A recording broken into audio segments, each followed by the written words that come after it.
Welcome to Rampage. Now, I got a thought about this show, but let me go through it first. The opening of the show, it is a grudge match between Dustin Rhodes and Lance Archer. Now, there wasn't really much of a build here, even though this did spend... I'm botching here because they're stemming this from the TNT tournament that happened 2 years ago. They were the last two ones there. The key of this is that yes, there is some history, but there's no recent reason to start anything. All this time, it doesn't make any sense because now they just throw this out there willy-nilly without barely any build. Barely. There is no 2 weeks, 3 weeks, 3.5 weeks of building up to this grudge match. No. It feels like they just threw it out there because they need to throw something on Rampage. Was it a bad match? No. We got Dustin bleeding like a pig. We got Lance Archer beating up his students. And in the end, it's all done, said, and Lance Archer destroys him in his hometown. Even though Dustin did win, you got Lance Archer destroying him after the fact with Dan Lambert by his side. And this is like 50-50 booking for me personally. I've said this for quite a while. Lance Archer is doing filler. Now, do I hate Lance Archer? No. But Lance Archer has no importance right now. He just went into a grudge match with Dustin Rhodes. Dustin Rhodes won that match, and to try and make up to make sure that Lance Archer looks strong, he destroys Dustin afterward and makes him bleed. Well, during the match, he also makes him bleed. But afterward, he makes him bleed more. He beats up on his students. What is that? That's 50-50 booking. You can't let Lance lose, but you can't let him win. So you let him lose in Dustin's hometown where he wins. And then afterward, Dustin gets his ass handed to him along with all of his students. I'm just saying. Now, second match. We got Red Dragon versus 10 and Angels, which is number 5. I will say this. Why is 10 still 10? I really do believe 10 needs to move on. Out of everyone there, there's 2 people in Dark Order that should move on their own. There is John Silver. He's charismatic enough to be by himself without Reynolds.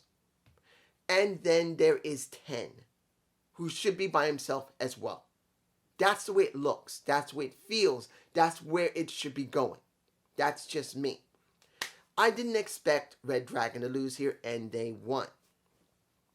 But you wonder, what are they going to do with Silver? Would they just keep him with Reynolds due to the fact that he's a small-statured wrestler, which I don't believe he needs to be with a partner. He can't go off on his own.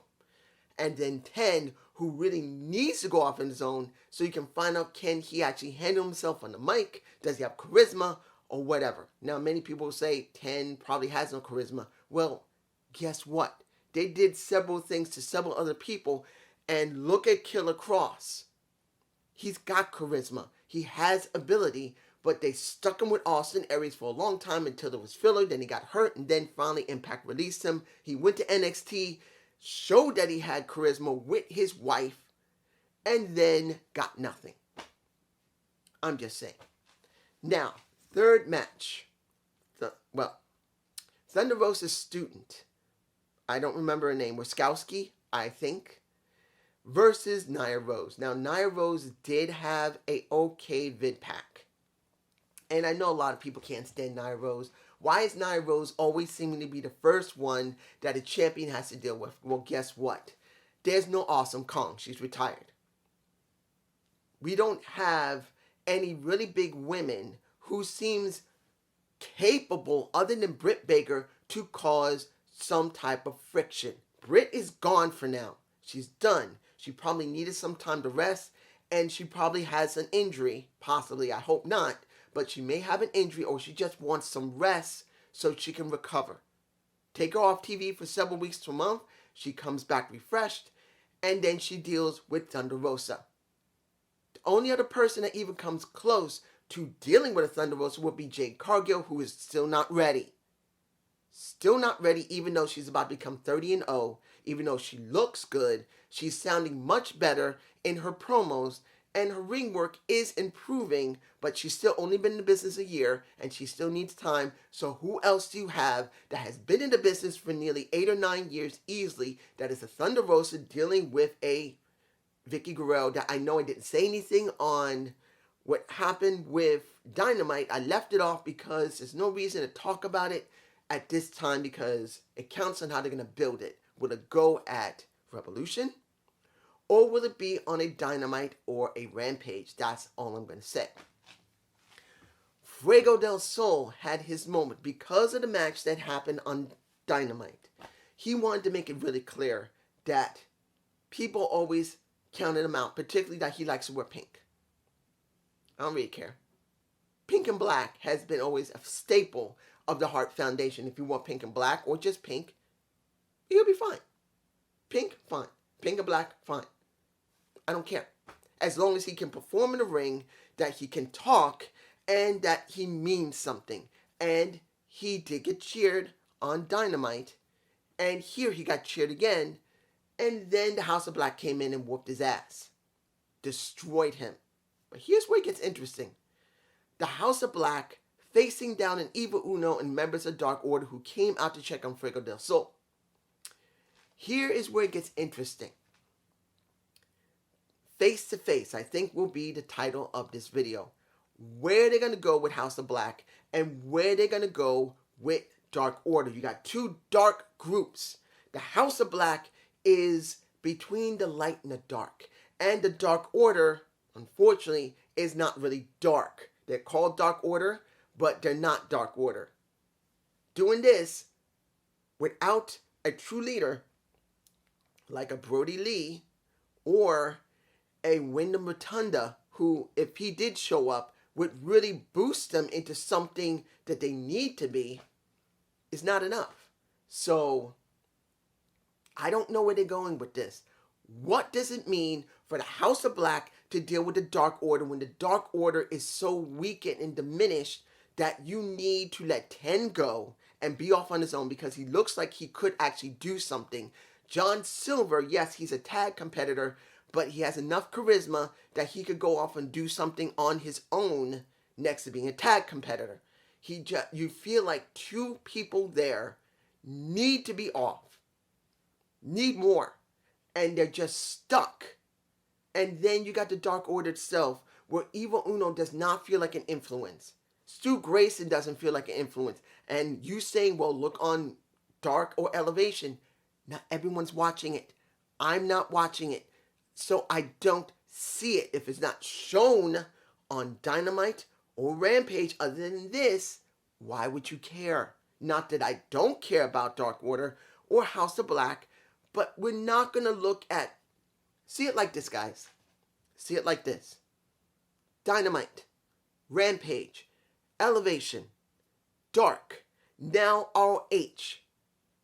That's 5 freaking shows. Not talking about Be the Elite, which is another show that people would like you to see so you get more content from AEW.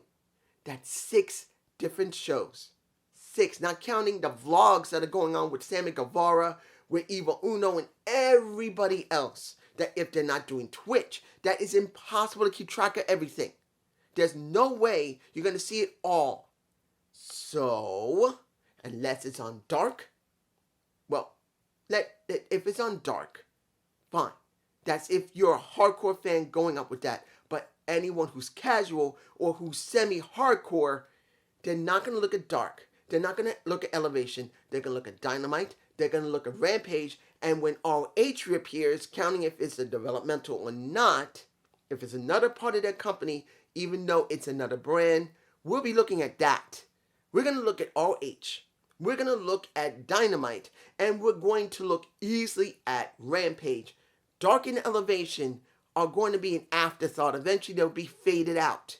Because if ROH is going to be somewhere they're going to send everyone, why are you going to look at Elevation and why are you going to look at Dark?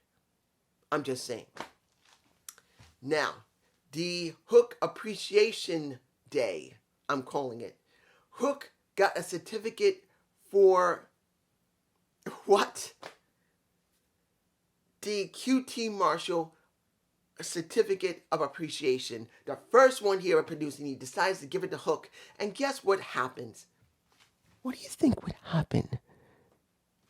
Hook didn't give a damn about it. He slams a Solo into the damn thing. He cracks the glass with Solo's head, walks away. And QT Marshall is in shock. I'll say this. It was something that could be something, but will it be anything? No. Because at this point, yes, Hook needs more to deal with. He needs more stuff to deal with. The question is going to be, who's the next person going to feed to Hook? And when will Hook have a real storyline? Yes, QT Marshall was a storyline, but it's not a major storyline. You got minor, middle, major. The question is going to be when they believe that he's ready for a major storyline. He will get a couple of more minor storylines, still probably with QT Marshall, then maybe someone else who's a little step up from him, then he'll get a medium storyline, and then he'll eventually get a major storyline that could lead him to the FTW title, which I'm talking about right now. Swerve Strickland versus a Starks for the FTW title. Now, I didn't know who was going to win. I didn't know. Due to the fact that Swerve is now here, or Swerve Scott, or Swerve Switz. When they say this is Swerve's house, I don't see it yet. Do I believe that he can wrestle? Yes. He wrestled decently well to put himself over. Do I believe that he put over Ricky Starks like Ricky Starks was trying to put him over? No.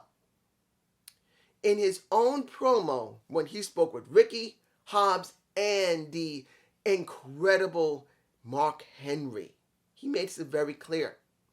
I am entitled. This is Swerve's house. So when you see the match, and I'm not saying he cannot wrestle, he doesn't sell very well. Either because he chooses not to sell, or he just hasn't been trained enough, well enough to sell. When you look at it, he doesn't sell that well. And Ricky may not be the best seller. And he may not be great as a professional wrestler, but he does have a good balance that he can sell okay to decent when it's necessary. And he sold for Swerve, but when it came to Swerve going back, it didn't feel like Swerve was selling that much, not because of all the stunts he was doing, but when he transitioned from being beaten up to attacking back, he did it way too fast, way too quickly. And that's the issue. A true wrestler, true professional wrestler, can sell and make it look good and not rush it. You got to make the people believe that you are really great. Just doing the spots and making sure that your opponent does not beat you does not mean you are a better wrestler. That can put yourself over and your opponent. Remember, guys, you got to be able to put yourself over and the guy or girl you're working with. If you can't do that, you fail. And it doesn't make a difference how much cheers you get. If it looks bad in the end, whose fault is it? Is it Starks or is it Swerve? Whether he can't do it because he wasn't trained well enough or he chooses not to do it because he believes, as he said, I'm a bit entitled. I believe I deserve whatever I get because I want it. Doesn't matter. But it's just me, and I hope you enjoyed the Zane View. Please give me a comment below. I will be seeing let's put it like this. This Power in USA probably is going to be very interesting to see where they're going to go with Cardona, with Nick Aldis, with Mickie James, with Chelsea Green, and anybody else. Peace.